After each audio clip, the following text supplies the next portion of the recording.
22 de septiembre del 2018, la Fundación Esperanza Viva ha querido hacer una tertulia virtual donde pacientes de todas las ciudades de Colombia enviaron sus preguntas, aquellas preguntas que se nos olvidan en los consultorios. Contamos con especialistas en hematología, psicología y enfermería. Sean todos bienvenidos.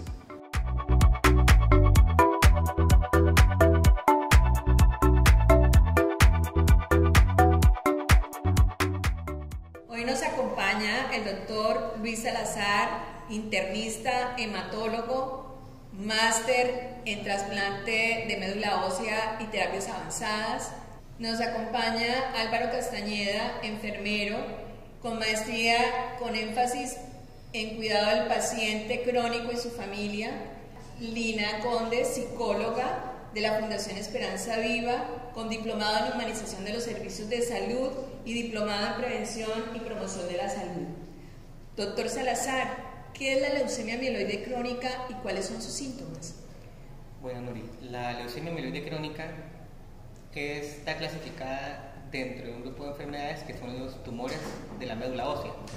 Es un cáncer hematológico y se caracteriza especialmente por el aumento en la proliferación de células blancas en la sangre. Esto da lugar a múltiples síntomas en los pacientes y algunos signos también, como por ejemplo el crecimiento del vaso, el crecimiento del hígado, malestar general, astenia o disminución de la energía de la persona. Además de eso también puede presentarse fiebre nocturna, sudoración nocturna y pérdida de peso. Hay que tener en cuenta que algunos pacientes, aproximadamente el 30% de los pacientes, no presentan síntomas y el diagnóstico se hace durante una evaluación o un chequeo médico de rutina. Doctor Salazar, esta pregunta nos llega desde la ciudad de Medellín. Si existen tantas personas que están actualmente desarrollando leucemia mieloide crónica, ¿hay alguna noción de qué lo puede ocasionar? De momento se conoce el por qué se produce la enfermedad, pero no su causa. El por qué es la aparición de una mutación en las células hematológicas, en las células madre. Y esta mutación se llama o se ha denominado translocación 922 o cromosoma Filadelfia. Esa translocación 922 hace que se estimule la producción de una proteína que a su vez estimula la producción de células blancas en la sangre, lo cual es suficiente y necesario para que se produzca la enfermedad. Sin embargo, no se conoce la causa del por qué esta mutación ocurre en las personas. Desde la ciudad de Pasto nos preguntan cómo se diagnostica la enfermedad.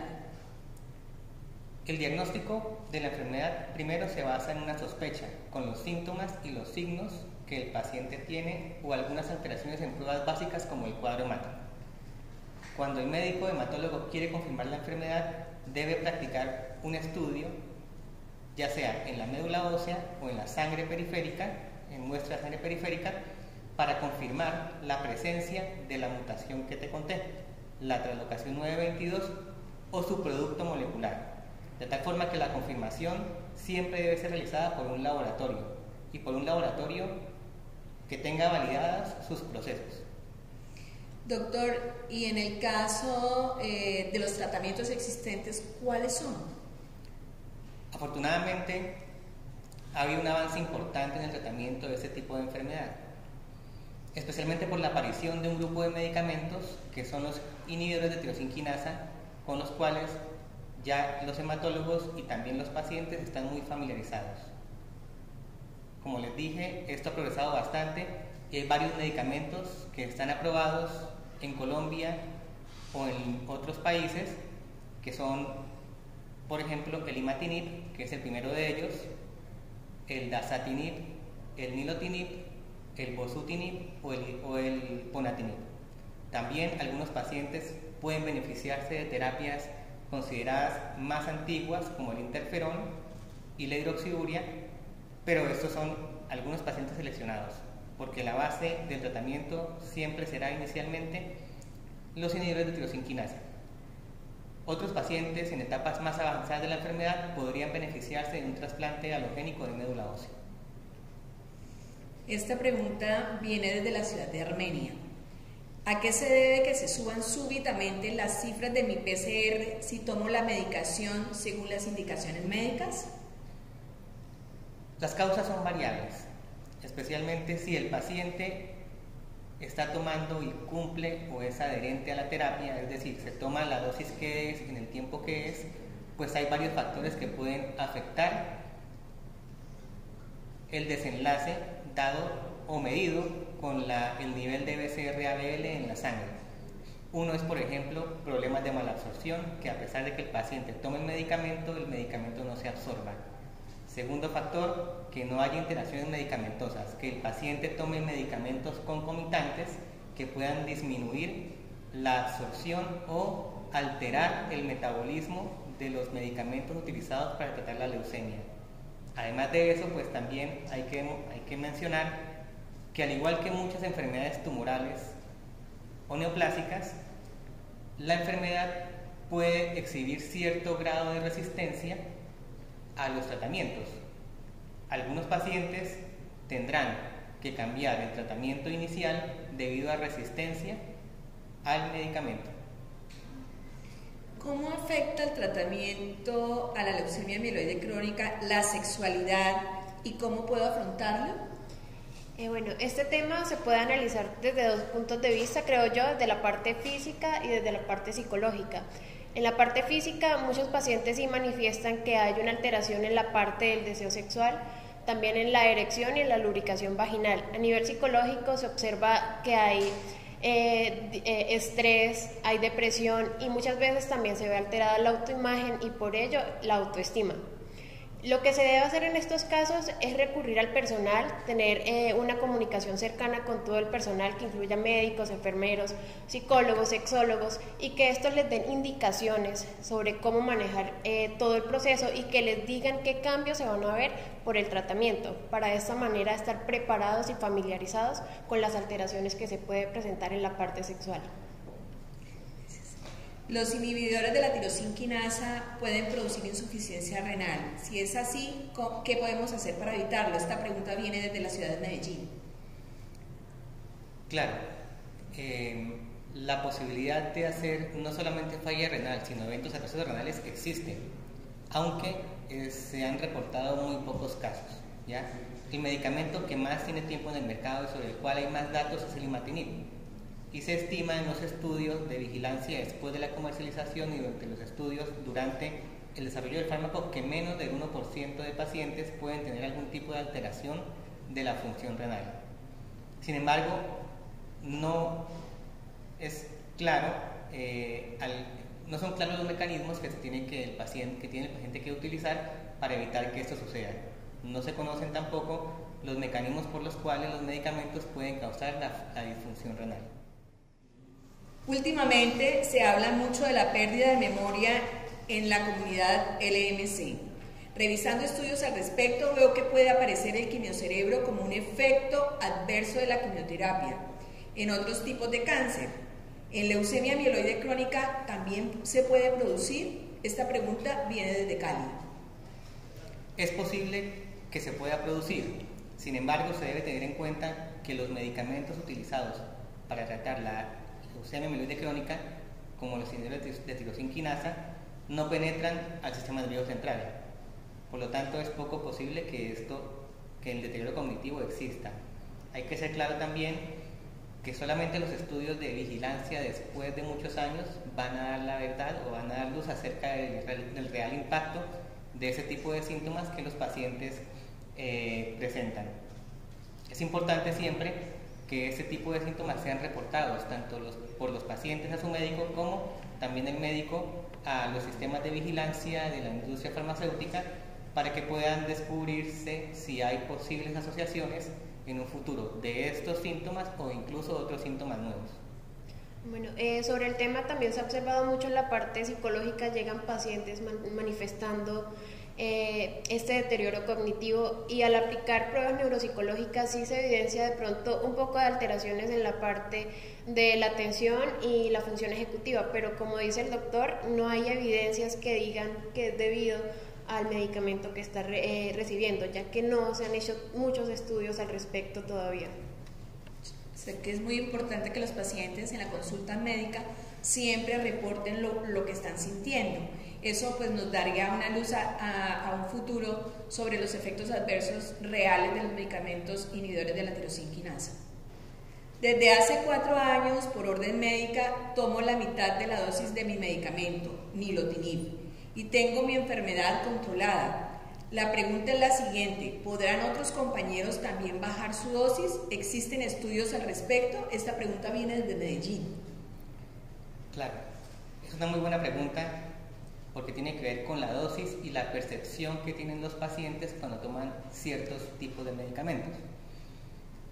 Sin embargo, pues hay que tener en cuenta que en leucemia amiloide crónica hay una dosis estándar que pueden ser ajustadas en función de la tolerancia del paciente al medicamento.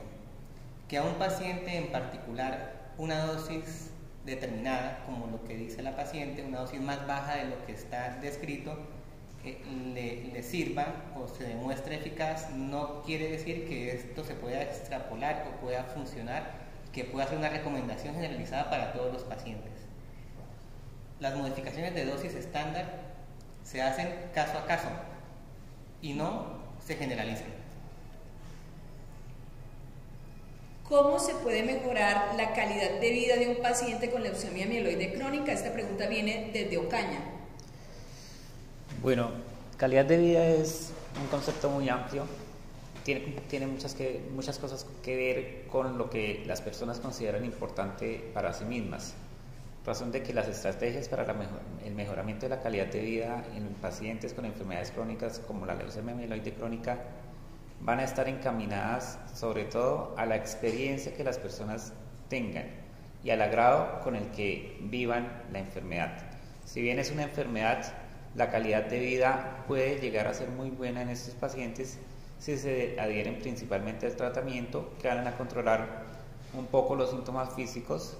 Aparecerán algunos síntomas psicológicos ya descritos por Lina, entre los que están la ansiedad, depresión, estrés, sentimientos de soledad, cambios en la percepción que se tiene de la persona, pero esos síntomas pueden ser sopesados desde estrategias de familia, estrategias de acompañamiento y estrategias también de establecimiento de relaciones por lo menos espirituales y religiosas. El conservar la esperanza es lo que ha demostrado en la mayoría de los estudios que ayuda a conservar la calidad de vida. ¿Y qué nos ayuda a conservar la esperanza? Pues definitivamente el creer en un Dios, el creer en una entidad superior, el tener de pronto un apego religioso fuerte, eso ayuda a mantener la esperanza.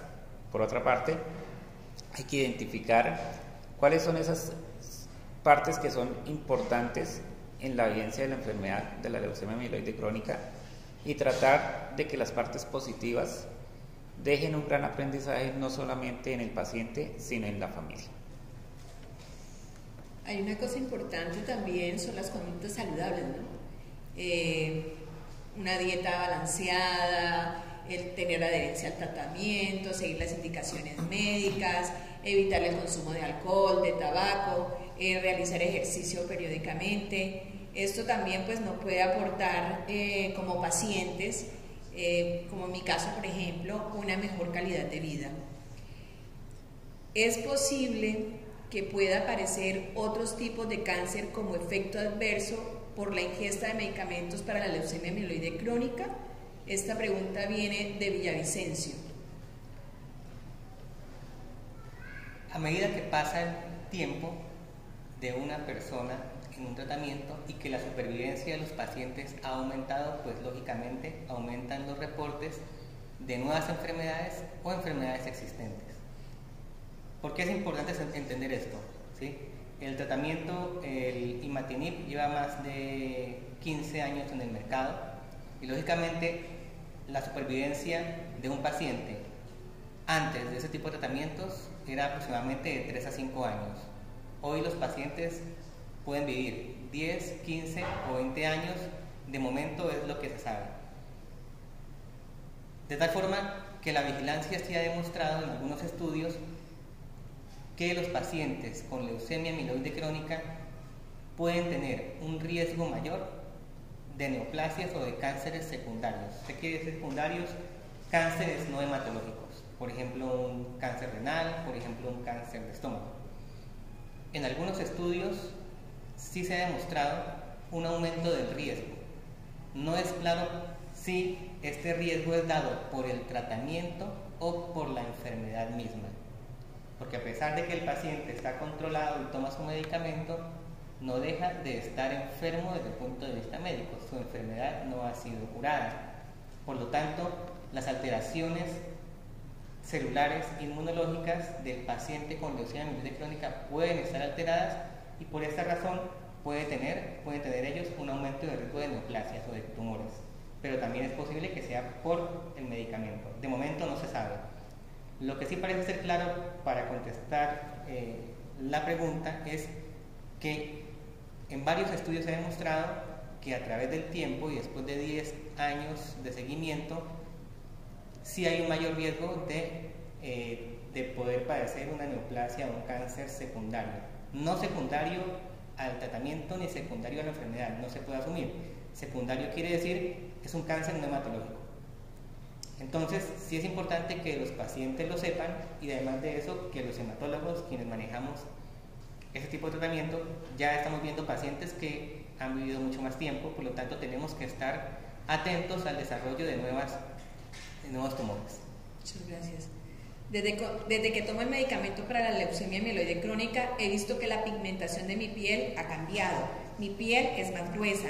Recobraré mi color original, recobraré la hidratación y la textura de la piel. La envían desde Bucaramanga. Es posible que esto suceda, es un evento adverso que se describe con este tipo de medicamentos. El manejo es sintomático, ¿cierto? Además de esto, pues se debe tener en cuenta el riesgo-beneficio. ¿Qué quiere decir? Que si el evento adverso, que es la resequedad, es demasiado molesto para el paciente, se podría hacer algún ajuste de tratamiento, cambiarlo. Pero si es un evento adverso que no compromete la calidad de vida del paciente, pues la indicación sería seguir el tratamiento. En todo caso, es muy importante comunicarle esto al médico tratante. Llevo 12 años tomando imatinib, me produce mucha gastritis. ¿Cuándo podré dejar de tomarlo? Desde Armenia. Claro, aquí no es cuándo podré dejar de tomarlo. Si la pregunta sería, ¿lo debo cambiar?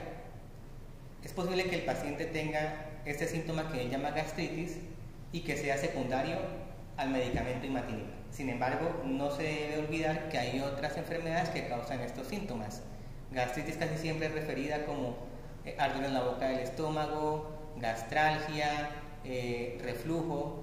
Por lo tanto, puede haber una enfermedad coexistente y ese síntoma no ser secundario a la ingesta de imatinib. Si finalmente se descartan ese tipo de enfermedades que producen estos síntomas, pues se debería evaluar si el paciente debe cambiar a otro tipo de medicamento. Pero no por este síntoma se debe asumir que el paciente debe suspender su terapia antileucémica. Estoy diagnosticado desde hace 5 años con el EMC. Nunca me ha abandonado el miedo a la recaída. ¿Cómo puedo superar esto? La pregunta viene de Cartagena. Bueno, yo creo que el miedo a la recaída es uno de los temas que más se trata en terapia psicológica con los pacientes. El miedo y el miedo general, tanto en pacientes como en cuidadores, es muy evidente.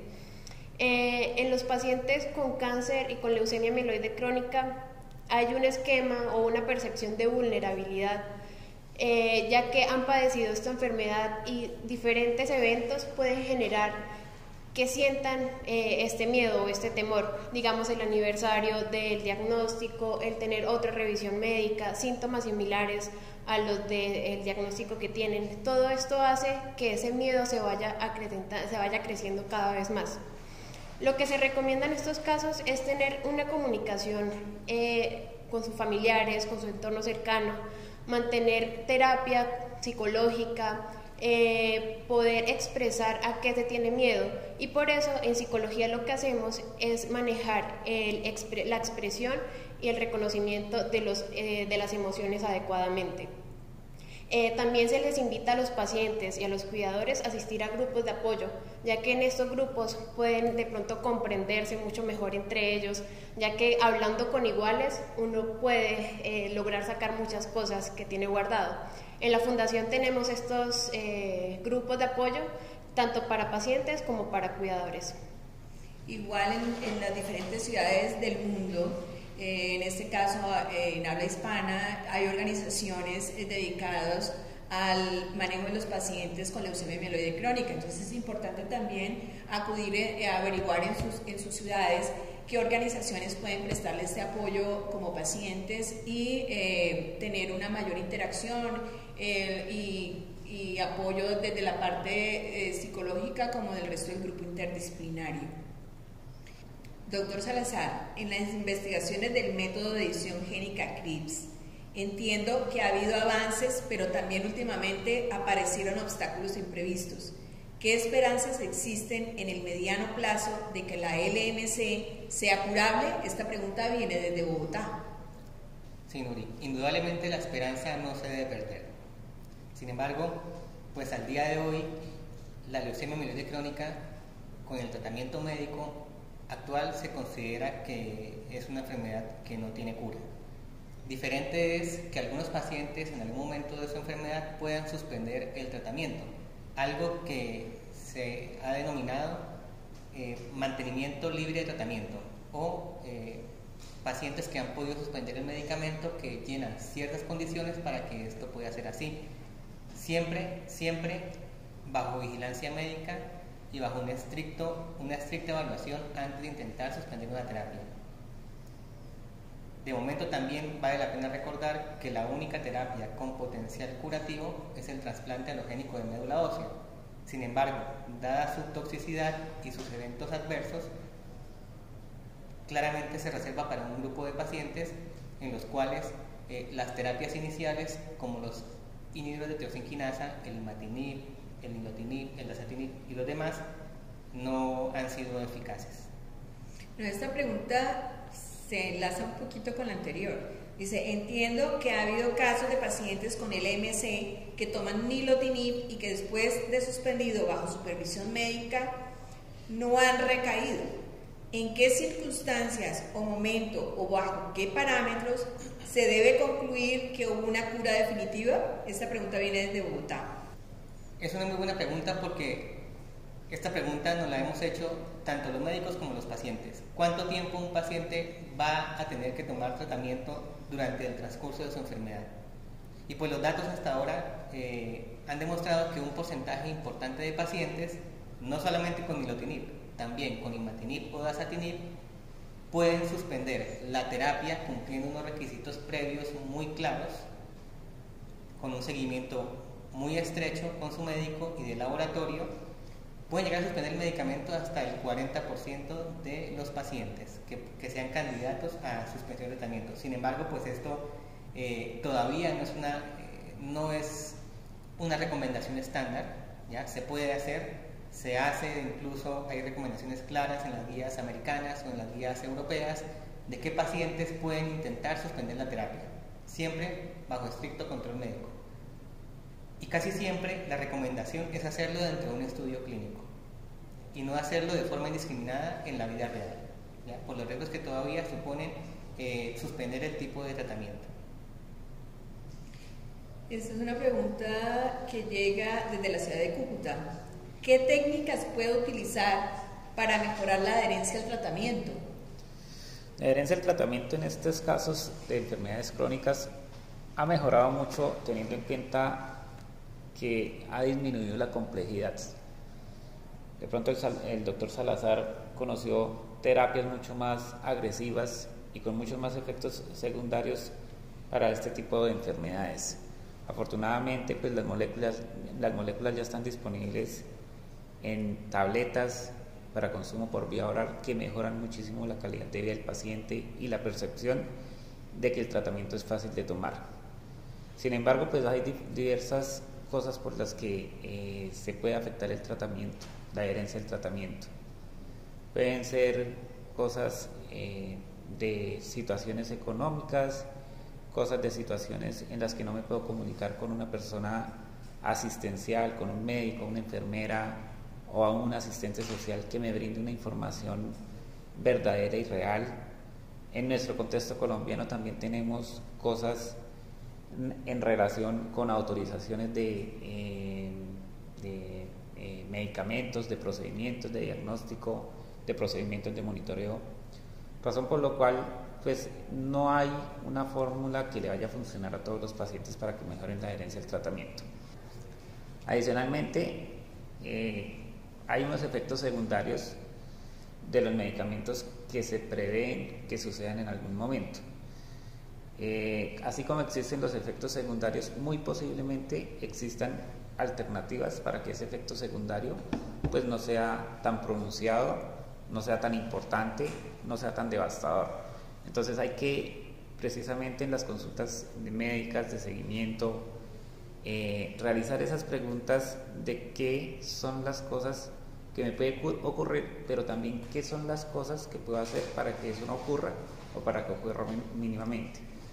Una parte importante son las interferencias, por lo menos con actividades de la vida diaria, en las que están los alimentos que podemos consumir libremente o alimentos que no podemos consumir libremente según algunas terapias. Las recomendaciones de consumir los alimentos a una cierta hora en relación con los medicamentos nos funcionen en cuanto a cuestiones que tienen que ver con la absorción del medicamento y con la tolerancia, razón por lo cual pues es necesario conocer qué me puede suceder, pero también qué puedo hacer para contrarrestar esos efectos secundarios. Eso viéndolo de una manera global en lo que es la interferencia, por ejemplo, en el caso del contexto colombiano, como tú bien lo decías, de las autorizaciones para la entrega del medicamento, en las actividades de la vida diaria, pero hay otras técnicas que, por ejemplo, yo como paciente utilizo porque tengo a veces mala memoria o porque mi actividad del día a día hace que olvide que tengo que tomar el medicamento. Al inicio fue así, ahora ya después de 14 años diagnosticada con leucemia mieloide crónica tengo una buena adherencia al tratamiento porque ya se crea un hábito. Una de las técnicas que yo utilizo es colocarle una alarma al celular que me recuerde siempre a la misma hora que debo tomármelo, porque pues todos estamos muy tecnológicos últimamente, siempre tenemos el celular a mano y es una buena estrategia. A veces hay pacientes que utilizan también pastilleros con alarmas para poder avisar que tienen que tomar la medicación. Y los cuidadores juegan un papel muy importante, porque casi siempre tenemos un familiar o un amigo, compañero de oficina o alguien de nuestro entorno que nos está recordando, ya tomó la medicación. Entonces podemos crear como este tipo de técnicas también para tener una recordación fácil de que no podemos olvidar lo más importante, que es nuestra medicación. ¿Qué debo hacer si llevo una dieta saludable y aumenta mi colesterol a causa de los inhibidores de la tirosina quinasa? Esta pregunta viene desde Lebrija. Bueno, se debe tratar, si es un evento adverso asociado al medicamento, se deberá tratar conforme a las guías para el manejo de este tipo de alteraciones, la guía del aumento del colesterol. Y si el evento adverso no mejora, pues lo ideal es cambiar el tipo de tratamiento. Obviamente esto va unido a una dieta y a un cambio de los estilos de vida, ¿no? No todo es la medicación. Desde Girón, ¿por qué después de tomar la medicación se produce un enfriamiento en mi cuerpo? Son síntomas que es muy poco frecuente que lo reporten, ¿ya? Por lo tanto, habrá que evaluar que no haya otra enfermedad asociada a este síntoma, porque es muy raro que eso suceda con este tipo de medicamentos. Desarrollé una alergia al gluten.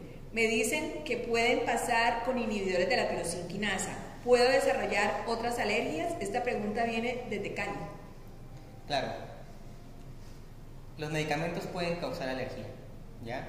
Sin embargo, no hay reportes de alergia al gluten y toma de inhibidores de tirosina quinasa. Entonces, en mi conocimiento y en lo que he revisado o en los datos publicados, no hay una asociación entre la alergia al gluten y el tratamiento para la leucemia mieloide crónica. Tengo 25 años, estoy recién casada y quisiera tener hijos. ¿Es recomendable embarazarme? Es una difícil pregunta, pero tiene una respuesta. Y es difícil porque son pocos los pacientes que, siendo tan jóvenes o en etapa reproductiva, tienen la enfermedad. Esa es una enfermedad que característicamente ocurre por encima de los 50 años. Menos del 15% de pacientes, o 15 de cada 100 son pacientes mujeres menores de 35 años. Es una enfermedad de personas de mayor edad, por lo tanto ya entramos a un rango de población muy reducida. Sin embargo, un 15% no es una cifra despreciable, hay que saber qué hacer, ¿ya? Y pues esto depende de varias cosas. Uno, de si la paciente se diagnostica y se está tratando cuando queda embarazada. Eso quiere decir que la paciente está controlada, toma su medicamento y queda embarazada. No es recomendable que la paciente o que la persona no planifique, debe planificar, porque lo que sí es claro es que la exposición al medicamento durante el primer trimestre del embarazo se asocia a una tasa mayor o una frecuencia mayor de malformaciones fetales y también de pérdidas del embarazo, del embarazo.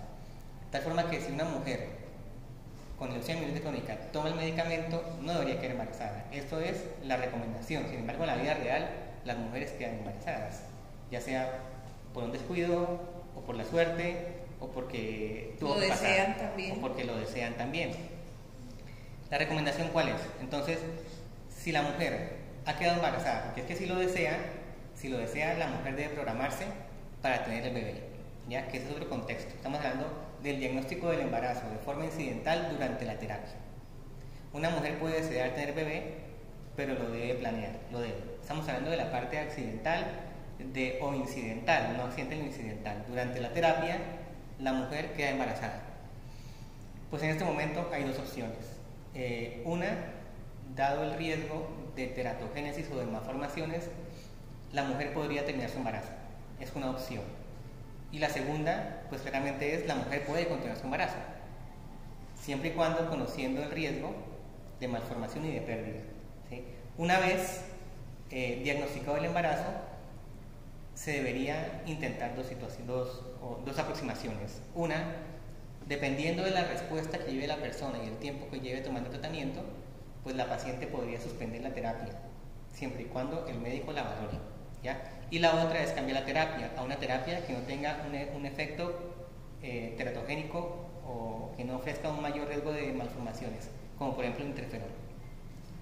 El otro caso es la mujer que planea embarazarse, ¿ya?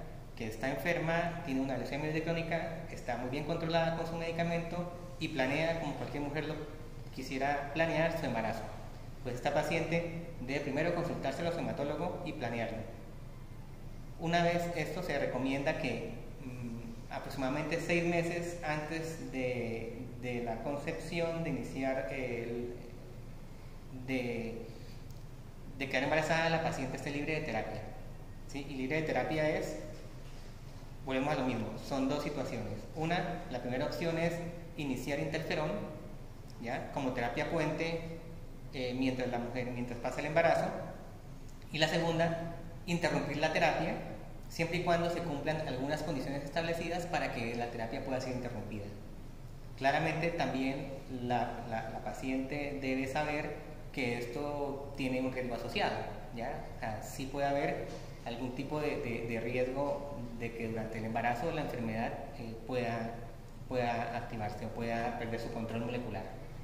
Esto solamente estamos hablando del periodo preparto, o sea, durante el embarazo, pero también esto hay que encadenarlo con el periodo posparto y la lactancia. Entonces también los medicamentos con los cuales manejamos la leucemia mieloide crónica pasan a la leche materna. De tal forma que una mujer que quiera lactar a su hijo no debería tomar este tipo de terapia, ¿ya? Entonces la opción sería, volvemos a lo mismo, el interferón, o sería suspender el medicamento, o suspender o reemplazar la lactancia materna por leche de fórmula. Okay. Soy cuidadora, pero mi familiar no sigue las indicaciones médicas, lo que me genera estrés. ¿Qué puedo hacer? Esta pregunta viene desde Girón. Cuando aparecen este tipo de cuidadores familiares, entonces aparecen que es por compromiso, por familiaridad, por cercanía con el paciente. Aquí, por tratarse de una enfermedad crónica, entonces van a haber momentos en que la enfermedad curse con síntomas importantes en el paciente, curse con síntomas que no son importantes o cursen largos periodos de tiempo con unos síntomas estables. En ese sentido, pues desde enfermería nosotros trabajamos el cuidado que se merecen los cuidadores. Muchas veces vemos cuidadores estresados, no solamente por la enfermedad del paciente, sino por toda la experiencia del tratamiento.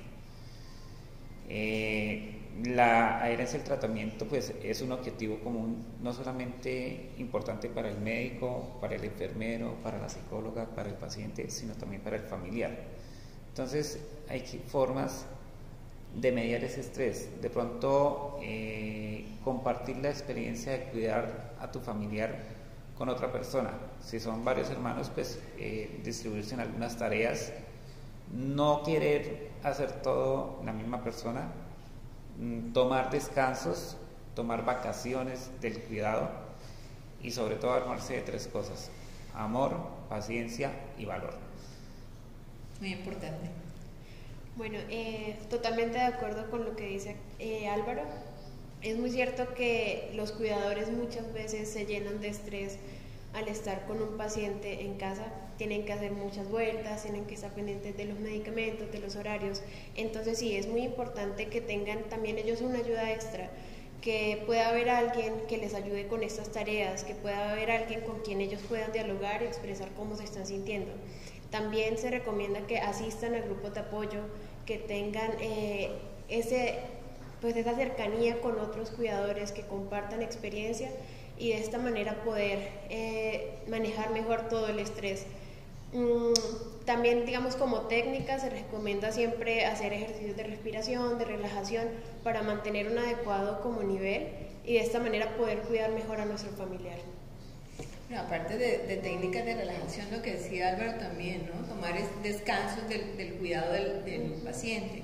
Y eso también, cuando estamos solos los pacientes, nos da también responsabilidad, porque no siempre debemos recargar nuestro cuidado en los demás. Tenemos que ser pacientes empoderados, tenemos que ser pacientes que estemos pendientes del autocuidado, porque la leucemia mieloide crónica es nuestra, no es de los demás, es nuestra, que los demás nos ayudan a sobrevivir al diagnóstico y a tener una excelente calidad de vida y adaptarnos al día a día, a pasar obstáculos.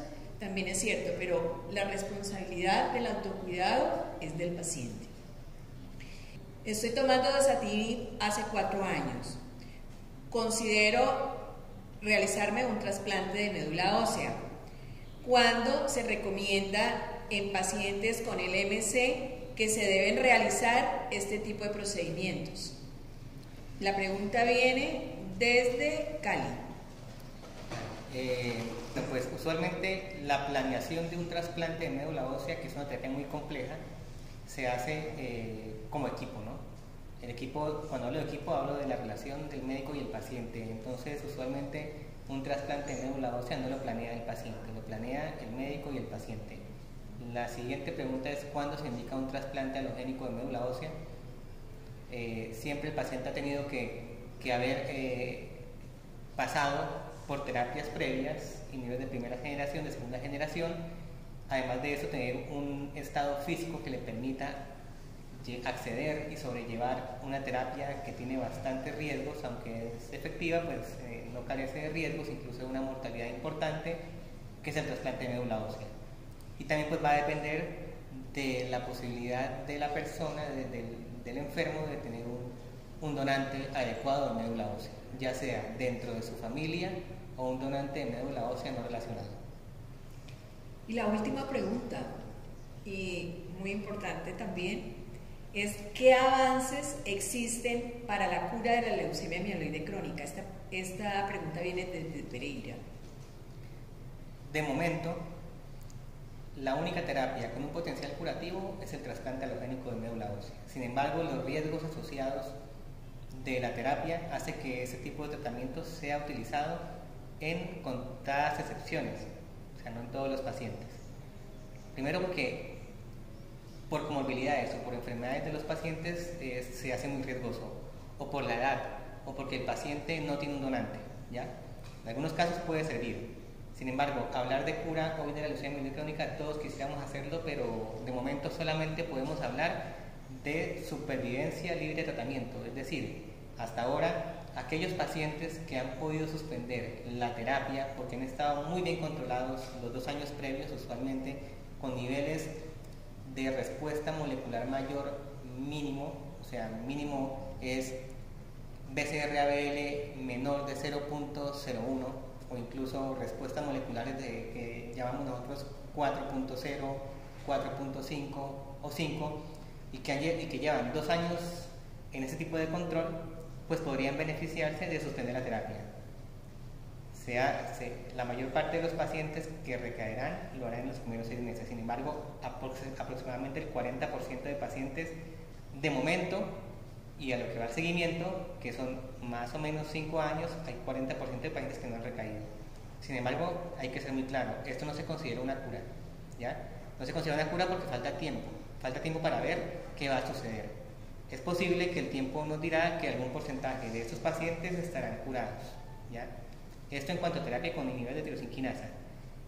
Nuevas terapias, pues en realidad hay varias en desarrollo, sin embargo, ninguna de esas terapias han demostrado que tienen un potencial curativo, pero igual faltará tiempo. Nadie pensaba que al iniciar un tratamiento con imatinib, con nilotinib o azacitidina, nadie pensaba que se pudiera suspender la terapia. Hoy estamos viendo que esto puede ser una meta, y es una meta que es posible que tanto el médico como el paciente como el sistema de salud, es una meta que debe ser bien definida. Falta tiempo, pero pues el futuro nos lo dirá. Les agradezco a los tres su interés en responder las preguntas de los pacientes de Colombia, que seguramente también tienen factores de común denominador con muchos otros pacientes en otras regiones de Latinoamérica y pacientes de habla hispana, que a veces olvidamos hacer a nuestros médicos en el consultorio, pero que tenemos necesidad de respuesta. Gracias, doctor Salazar, Álvaro, Lina. Espero que nos volvamos a encontrar pronto para seguir hablando de leucemia mieloide crónica, de la vida y de lo importante que es tener a nuestro alrededor un grupo interdisciplinario que nos ayude a ser autogestores de bienestar.